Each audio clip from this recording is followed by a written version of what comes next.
Hello everyone. तो आज मैं एक्सप्लेन करूँगी एक बहुत ही स्वीट और रोमांटिक सा ड्रामा जिसकी IDPM पे रेटिंग है 8.4 स्टार और 99% गूगल यूज़र ने इसे लाइक किया है। तो चलिए बिना देरी के शुरू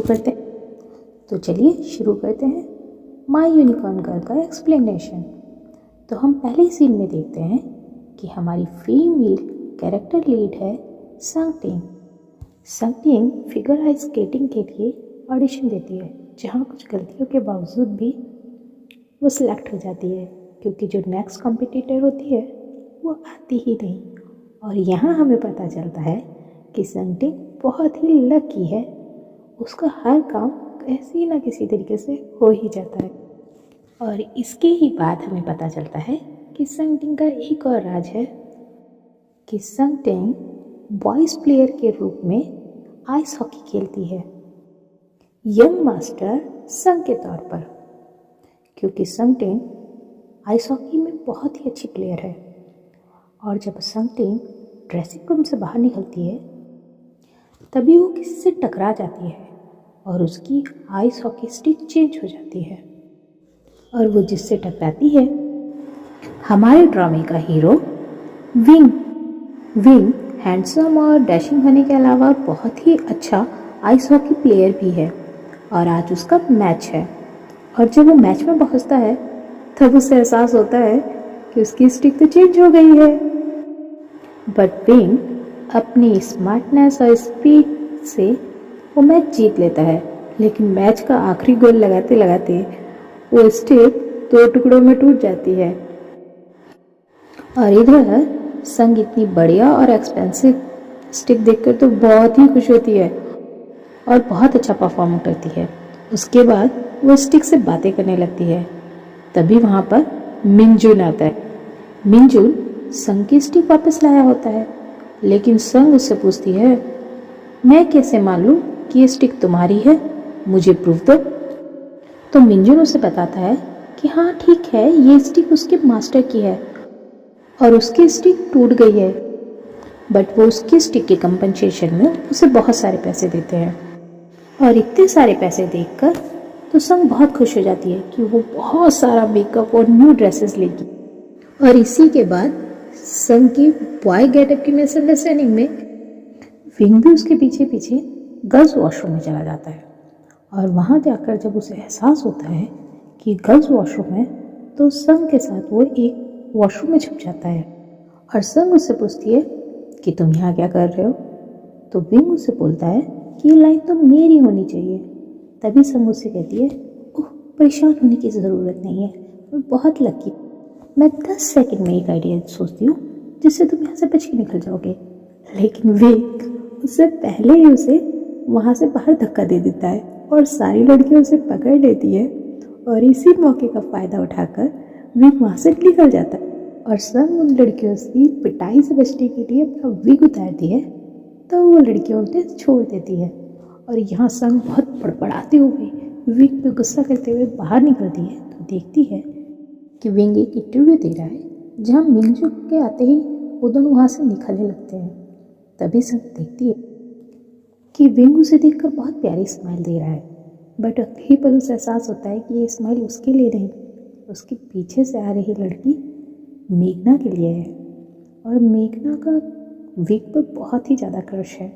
मेघना विग से कहती है कि प्लीज़ हम एक फ़ोटो खींच सकते हैं, बट विग भी बहुत ही स्मार्ट है।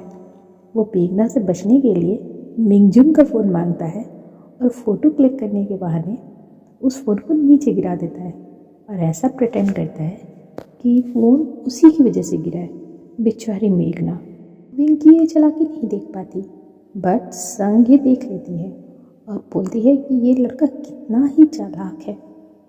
बट उसे क्या करना, उसे उसके पैसे मिल चुके हैं और आज वो इन पैसों से खूब मज़े करेगी। और इसके बाद जाकर वो अपनी बेस्ट फ्रेंड से मिलती है जिसका नाम है जियान। संग जियान को बताती है कि आज उसके पास बहुत सारे पैसे हैं और वो लियोंग यूनिवर्सिटी में भी सिलेक्ट हो गई है, तो आज वो बहुत खुश है और अब उसे लड़का बनने की भी ज़रूरत नहीं है। तो जियान बोलती है कि तुम कितनी अच्छी बहन हो ना, तुम अपने भाई की पढ़ाई के लिए और उसकी देखभाल के लिए रोज़ लड़का बन के इतनी मेहनत करती हो, लेकिन अब तुम्हें ये सब करने की ज़रूरत नहीं है और तुम्हारी मॉम का भी सपना पूरा हो गया है। तभी उसे उसके भाई का फ़ोन आता है और वो कहता है, प्लीज़ मेरी सिस्टर, मेरी जगह पर यूनिवर्सिटी चले जाओ ना, डॉक्यूमेंट है वो कंप्लीट कर दो, मुझे कुछ काम है, मैं नहीं जा पाऊँगा, प्लीज़। तो संग भी कहती है, ठीक है मैं चली जाती हूँ। और यहाँ से संग अपने भाई की यूनिवर्सिटी जाती है। और वहीं पर हम देखते हैं कि विंग भी उस यूनिवर्सिटी में है और वो वहाँ पर सिर्फ अपनी मॉम की वजह से है, क्योंकि उसकी मॉम चाहती है कि वो उस यूनिवर्सिटी में पढ़े। बट हमारा विंग तो विंग ही ठहरा ना, वो बहुत स्मार्ट है। वो मिंगजुन को अपनी जगह एंट्री करवाता है और यहीं हमें पता चलता है कि मिंगजुन विंग का मामा है और इन दोनों में बहुत ही अच्छी और गहरी अंडरस्टैंडिंग और दोस्ती है और दोनों एक दूसरे को पूरा सपोर्ट करते हैं और दोनों के कुछ कुछ सीक्रेट्स एक दूसरे को पता है। और संग जब वापस घर जाती है तो उसे बस स्टॉप पर एक टैरो कार्ड ग्रैनी मिलती है और वो संग से कहती है कि संग, तुम्हारा जो गुड लक है ना वो चेंज होने वाला है और जो तुम्हारी किस्मत के धागे हैं वो बदलने वाले हैं, लाल काले में, काला लाल में, और कुछ ऐसी अजीब सी बातें करती हैं। तो संग उनसे कहती है, आप फिक्र मत करो ग्रैनी, मैं बहुत लकी हूँ, मेरे साथ ऐसा कुछ नहीं होने वाला। और इसके बाद ही संग एक बार फिर विंग से टकराती है और इस बार जब वो टकराती है तो विंग के स्वेटर का एक ब्लैक थ्रेड उसके बैक से अटक जाता है और दोनों को ही नहीं पता चलता, दोनों अपोजिट डायरेक्शन में चले जाते हैं। और विंग को जब ये एहसास होता है तो वो उसी डायरेक्शन में वापस जाता है तो उसे सारा थ्रेड एक स्नोमैन के ऊपर रखा मिलता है। विंग वहाँ से वो थ्रेड उठाता है और वापस चला जाता है। तभी झाड़ियों में से संग निकलती है और जैसे ही वो पलटती है वो देखती है कि विंग उसके सामने खड़ा है और उस पेड़ की सारी जो स्नो होती है वो संग पे गिरने वाली होती है, लेकिन विंग उसे बचा लेता है। बट अगले ही पल हमारा नॉटी विंग अम्ब्रेला हटा देता है, बाकी बची सारी स्नो संग के ऊपर ही गिर पड़ती है। तो संग इससे गुस्सा होती है और उन दोनों में आपस में नोकझोंक होने लगती है। इसी बीच में एक छोटा सा बच्चा संग के ऊपर एक स्नोबॉल मारता है और बाय मिस्टेक संग और विंग की फर्स्ट अनएक्सपेक्टेड किस हो जाती है।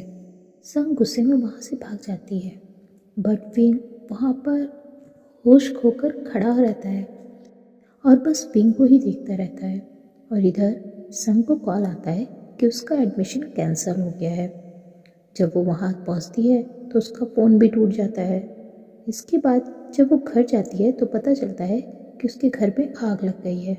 वो जल्दी से अपनी मॉम की एक पिक ढूंढती है और उनसे बोलती है, सॉरी मॉम, मैंने आपको निराश किया ना। और यहाँ से हमें पता चलता है बेचारी संग जिसका बैड लक अब शुरू हो चुका है। और इधर विंग संगी का पोर्ट्रेट बना रहा होता है। तभी हम देखते हैं कि वहाँ कोई आता है जो उसे लूटने की कोशिश करता है, बट संग पहचान जाता है कि ये मिंजू ही है। मिंजू उससे पूछता है, तुमने कैसे पहचाना? तो संग उसे बताता है कि आप परफ्यूम चेंज करना भूल गए थे।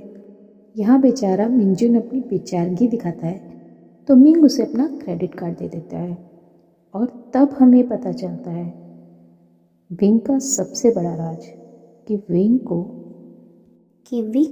प्रोगोप्रोग्नेशिया नाम की एक बीमारी है।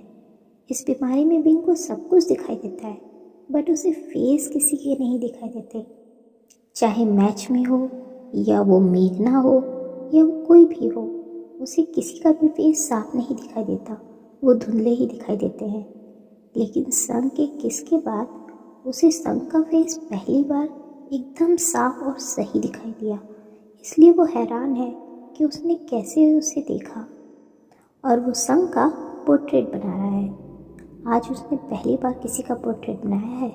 और इधर संग बेचारी परेशान होकर बाहर होती है। तभी उसे उसके ब्रदर का फ़ोन आता है और वो बोलता है कि क्या मैं डिनर करने घर आ सकता हूँ, लेकिन संग उसे झूठ बोल देती है और उसे बोलती है नहीं नहीं, वो अपने दोस्तों के साथ बाहर है, उसे घर आने की ज़रूरत नहीं है, वो अपनी पढ़ाई पर ध्यान दे और अपनी यूनिवर्सिटी में ही रहे। संग अपने भाई को परेशान नहीं करना चाहती, इसलिए वो उसे कुछ नहीं बताती और सारी परेशानियां खुद ही झेलती है।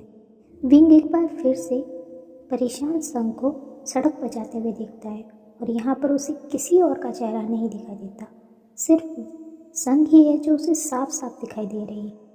वो उसके साथ साथ चलने लगता है, बट बेचारी परेशान संग, उसे तो कुछ होश ही नहीं होता।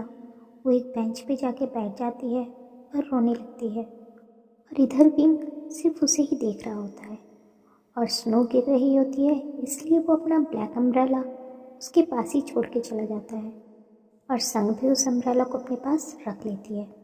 तो क्या सच में संग का बुरा टाइम शुरू हो गया है और विंग को अब सब साफ दिखाई देने लगेगा? ये तो कुछ मिरेकल सा लग रहा है ना। तो अब स्टोरी आगे क्या मोड़ लेती है, इसके लिए नेक्स्ट पार्ट में मिलते हैं।